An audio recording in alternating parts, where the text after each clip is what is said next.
জীবনে কোনোদিনও প্যারাসিলিং করিনি গাইজ, এর জন্য মনে হলো যে জীবনে বেঁচে থাকতে হলে একবার হলেও প্যারাসিলিং করা উচিত। আসলে দেখতে হবে যে আকাশে উঠতে কেমন লাগে। জীবনে প্রতিটা মুহূর্তে আমরা আসলে ভাবি যে একবার যদি আকাশে উঠতে পারতাম তাহলে কেমন হতো বলো দেখিনি। তো এইভাবে আসলে কথা না বললে ব্লগ ব্লগ ফিল হয় না।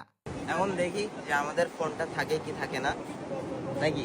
তো যদি এবার আমার কাছে জিজ্ঞেস করো যে 2500 টাকা খরচ করে আকাশে উঠতে আমার কেমন লাগেছে,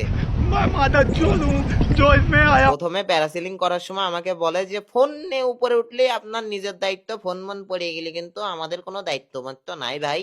হ্যাঁ, পড়ে গেছে এরকম বহুত জনের রয়েছে। তো আমিও টুকটাক বললাম যে এরকম ফোন দুই একটা পড়ে গেলে কোনো বিষয় না।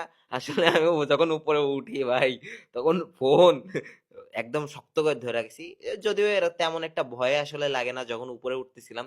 এটাতে আমার কেমন স্লিপ স্লিপ মনে হইতেছে, মানে মনে হইতেছে যে পাছা ঝুলে ঝুলে যাইতেছে। আমি খুব নার্ভাস। ফোনটা নিয়ে একটু বেশি ভয় হচ্ছে, হাত কাঁপতেছে যদিও হালকা, ফোন নেই। তাছাড়া তেমন একটা ভয় নাই, নিচের দিক তাকালে জোশ লাগতেছে।